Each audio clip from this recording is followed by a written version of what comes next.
اللہ رب العالمین نے اس کائنات میں جتنی امتیں اور قومیں پیدا فرمائی، بلا شبہ ان کی رشد و ہدایت کے لیے اتنی ہی تعداد میں یا اس سے کچھ زیادہ رب العالمین نے پیغمبروں کو، نبیوں کو مبعوث فرمایا۔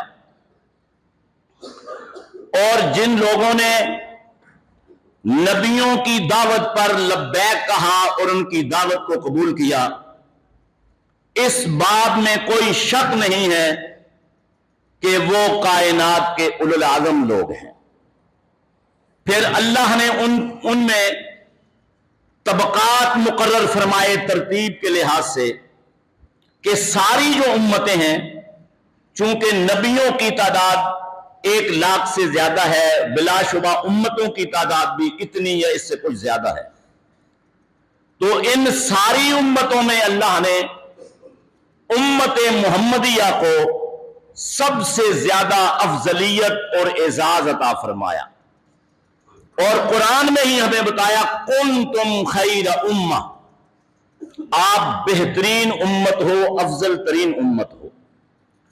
اور پھر یہ امت جو ہے، اس میں جب ہم ترتیب رکھیں گے، طبقات میں اس کو تقسیم کریں گے، تو نبی کے جو اصحاب ہیں وہ سب سے زیادہ اولو العزم ہیں۔ کوئی ساری زندگی عبادت کر کے، ریاضت کر کے، نیکی کر کے، صدقہ و خیرات کر کے، جہاد میں اپنی جان مال سب کچھ قربان کر کے، ان میں ایک معمولی صحابی کے درجے کو نہیں پہنچ سکتا۔ اور جب ہم ان صحابہ میں ترتیب نکالیں گے تو اس میں کوئی شک و شبے کی بات نہیں ہے کہ ابو بکر صدیق رضی اللہ تعالی عنہ سب سے زیادہ افضل ترین ہستی ہیں نبیوں کے بعد، اور اس امت کے پہلے آدمی ہیں۔ اس کی وجہ کیا ہے؟ اس کے چند بنیادی اسباب میں بیان کروں گا، وقت کی قلت کو مد نظر رکھتے ہوئے۔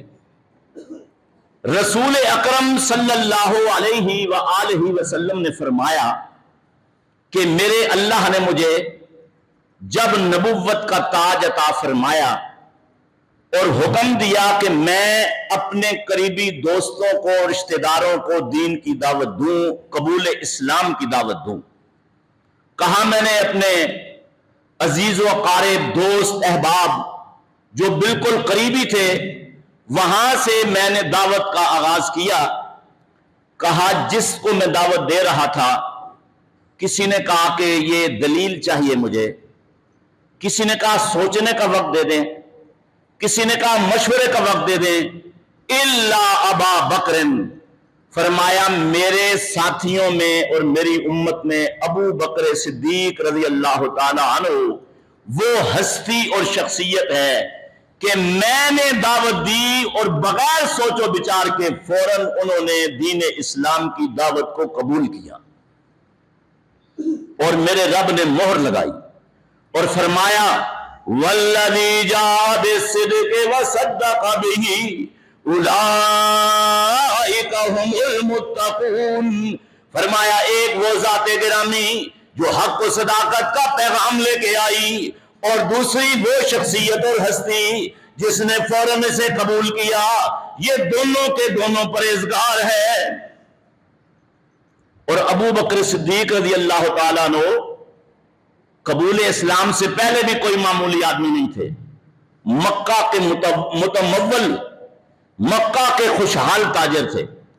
اور آپ کو پتا ہے کہ دنیا میں ہمیشہ سب سے زیادہ ہوشیار، سب سے زیادہ چالاک، سب سے زیادہ باخبر، اور جو انسانی سائیکو اور نفسیات ہیں اس کو سب سے زیادہ جاننے والا طبقہ ہمیشہ تاجروں کا ہوتا ہے۔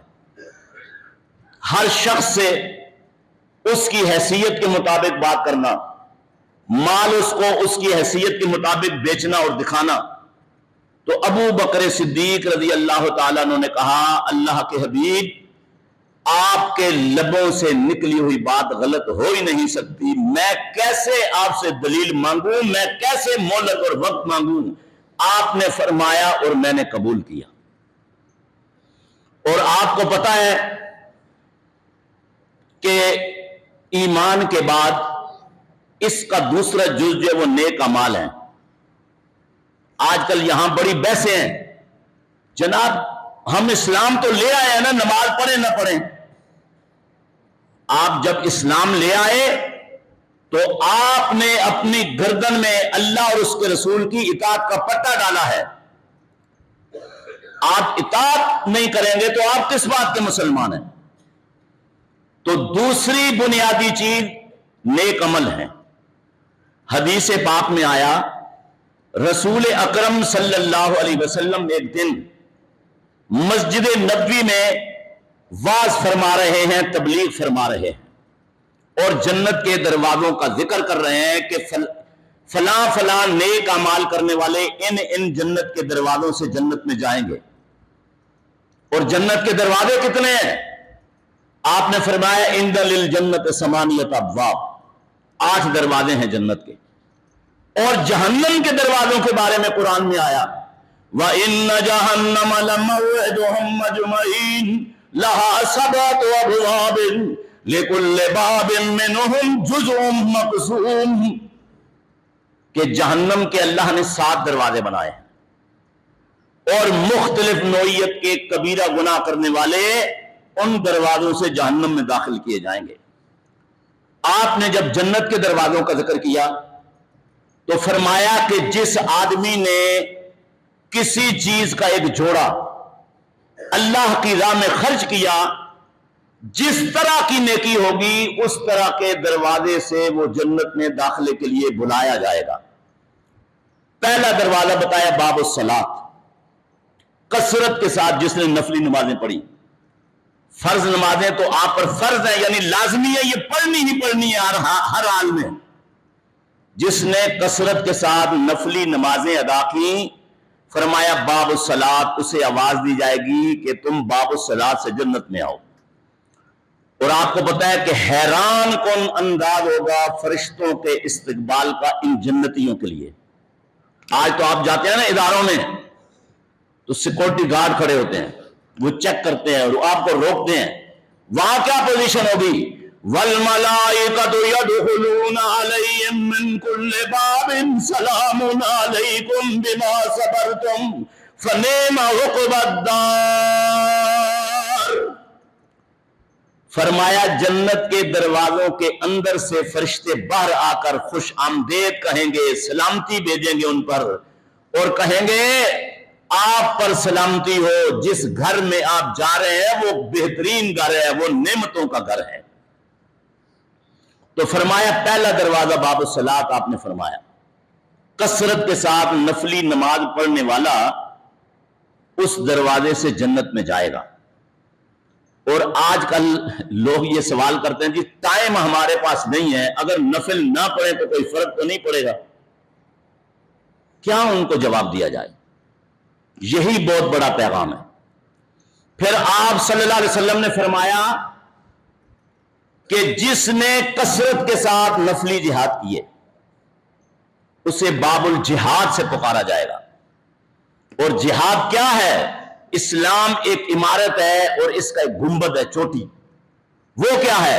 وَذَرْوَةُ سَنَامِهِ الْجِهَادُ فِي سَبِيلِ اللَّهِ. فرمایا اس کی جو چوٹی ہے, اس کا جو گنبد ہے, یہ اللہ کی راہ میں جہاد کرنا ہے.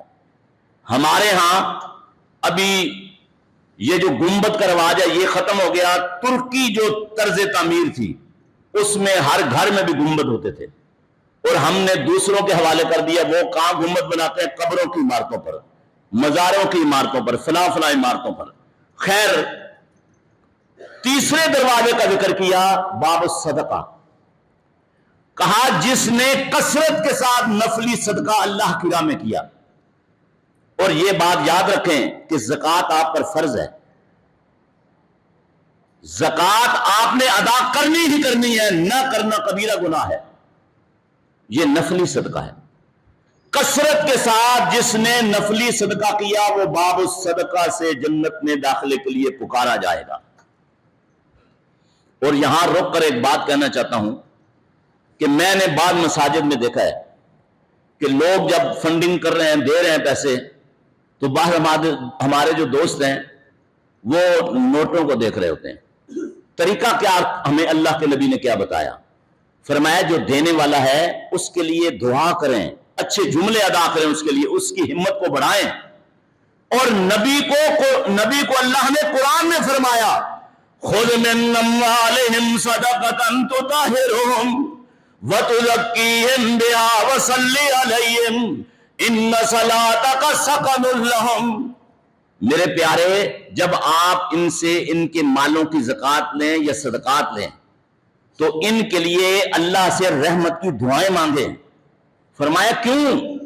کہ آپ کی دعائیں ان کے تسکین قلبی کا باعث ہیں، ان کے دل کے اطمینان کا ذریعہ ہیں۔ تو یہ ہے نبی کی سنت اور طریقہ۔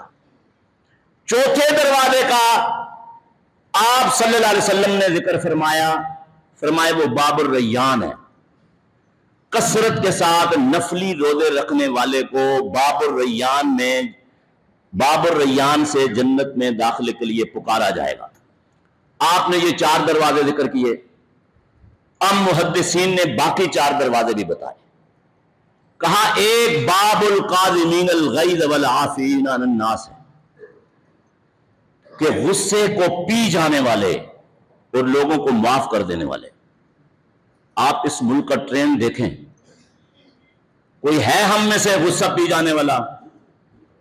اگر ہے تو وہ بہت قابل قدر ہے، قابل سلام ہے۔ وہ ہم دن رات کے 24 گھنٹوں میں جب بھی وقت ملتا ہے دوسروں کو گرانے کی، ان کو نیچے دکھانے کی، ان پر اپنا غصہ اتارنے کی پلاننگ کرتے ہیں۔ اور رب کیا فرماتا ہے؟ الذین ينفقون فی السراء والضراء والکاظمین الغیظ والعافین عن الناس۔ فرمایا اللہ کے بندے کون سے ہیں؟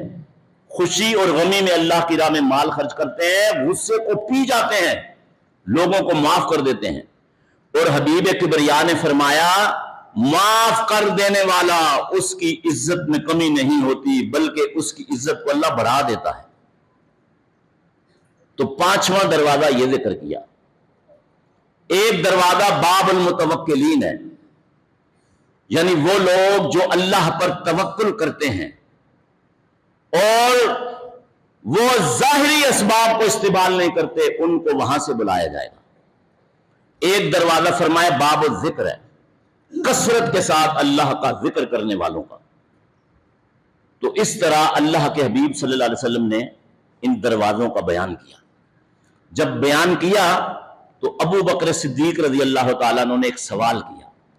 کہا اللہ کے حبیب یہ فرمائیں کہ آپ کی امت میں کوئی ایسا خوش نصیب بھی ہوگا جسے 8 دروازوں سے بیک وقت جنت میں داخلے کی آواز آئے۔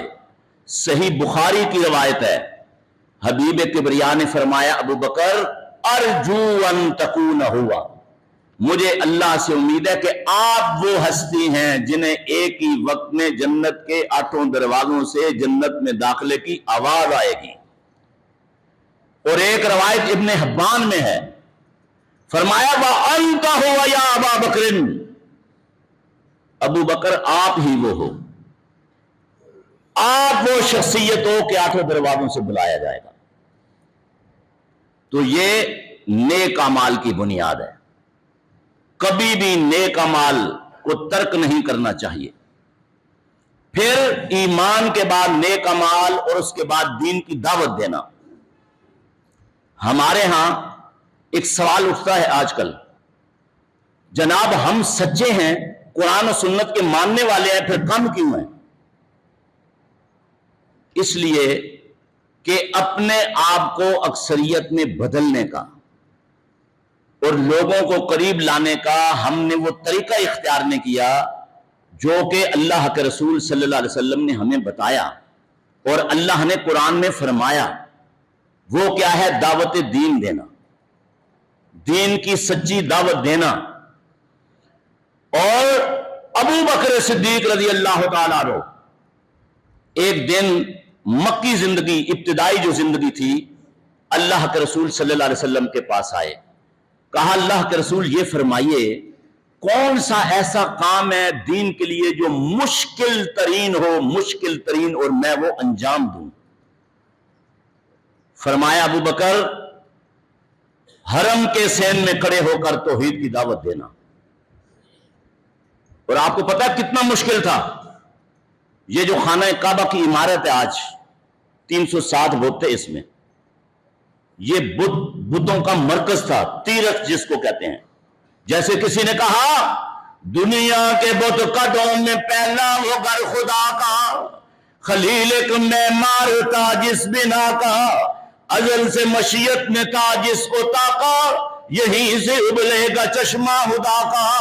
وہ بت پرستوں کا ایک تیرتھ تھا گویا، نہ تھا جہاں کوئی بھی حق کا جویا. اور یہ جو دعوت دین ہے یہ صرف خطیب کا کام نہیں ہے، یہ ہر فرد کا کام ہے. اور کتنا بڑا کام ہے. وَمَنْ أَحْسَنُ قَوْلًا مِّمَّنْ دَعَا إِلَى اللَّهِ وَعَمِلَ صَالِحًا وَقَالَ إِنَّنِي مِنَ الْمُسْلِمِينَ. فرمایا اس سے بہتر کون ہو سکتا ہے جو اللہ کی راہ کی طرف بلائے اور خود بھی نیک عمل کرے اور کہے کہ میں فرما بردار ہوں. ابو بکر صدیق رضی اللہ تعالیٰ عنہ تشریف لے گئے. تو یہ جو حرم کا سین تھا وہاں ایک دار الندوہ جگہ تھی. دار الندوہ اصل میں کہتے ہیں میٹنگ کی جگہ. جس طرح آپ کا ڈرائنگ روم ہے یا قبائلی ایریوں میں جرگہ گھر ہوتا ہے اور حجرے ہوتے ہیں، لوگ بیٹھ کر وہاں پلاننگ کرتے ہیں. سردار بیٹھے ہوئے، ابو بکر صدیق نے توحید کی آواز لگا دی. اور اس وقت اس زمانے میں ان کے سامنے یہ ممکن ہی نہیں تھا کہ توحید کی آواز لگانا، بلکہ لب ہلانا بھی مشکل تھا. اور کسی نے کہا نہ تڑپنے کی اجازت ہے نہ فریاد کی ہے، قفس میں گھٹ کے مر جاؤں یہ مرضی میرے سیاد کی ہے. آپ نے اعلانیہ توحید کی دعوت دی اور نتیجہ کیا ہوا؟ ہمارے دوست تو آج کل گھبرا جاتے ہیں. بات فلاں نے یہ بات کہہ دی، تھانے میں یہ درخواست دے دی، اس کو یہ دے دی، اس کو یہ دے دی. ان کی کیا حقیقت ہے؟ یہ آپ کی خدمت کے ادارے ہیں، یہ آپ کے حاکم نہیں ہیں. ان کی یہ جرت نہیں ہے آپ پر حکومت کریں. ان کا کام ہے آپ کو سیکورٹی فراہم کریں، امن و امان قائم کریں. تو وہ بھی اپنا اصل کام چھوڑ کے اس لائن میں لگے ہوئے ہیں. آگے کیا کیا ہوتا ہے اس منبر پہ بیان نہیں کر سکتے. بہرحال وہ جو سردار تھے بڑے بڑے، آپ پر پل پڑے، اتنا مارا، اتنا پیٹا کہ جناب بے ہوش ہو کر گر پڑے. چارپائی پہ لٹائے گئے، جس کو آج کل ہم اسٹریچر کہتے ہیں. گھر لائے گئے. ماں بھی ابھی مسلمان نہیں ہوئی تھی آپ کی، ام رومان، اور خالہ بھی بے ہوش لیٹے ہوئے ہیں چارپائی پہ. ماں پانی کا ایک پیالہ برتن لے کر سرہانے کھڑی ہے اور خالہ بھی کھڑی ہے. کیونکہ ماں کی جو محبت ہے اولاد کے لیے، دنیا کے سارے پیمانے اس کے آگے ہیچ ہیں. یہ سمندر جو ہے وہ بھی کچھ نہیں ہے، بہت بڑا سمندر ہے، کوئی اس کا احاطہ نہیں کر سکتا. پیالہ لے کے کھڑی ہے کہ ابو بکر کو ہوش آئے تو پانی پلاؤں. ہوش میں آئے، پیالہ آگے کیا پانی کا. تو آپ نے پہلا لفظ یہ پوچھا کہ یہ بتاؤ میرے حبیب، میرے پیغمبر کس حال میں ہے؟ ماں کہتی ہے ابو بکر جن کی وجہ سے یہ دن آپ کو دیکھنا پڑا، پھر بھی ہوش میں آنے کے بعد ان کا نام لیتے ہو. ابو بکر نے تاریخی الفاظ کہے، شاید دنیا کے پیغمبروں کے ملن نثاروں نے میں سے کسی ایک نے بھی کبھی ایسے الفاظ نہیں کہے. کیا کہتے ہیں؟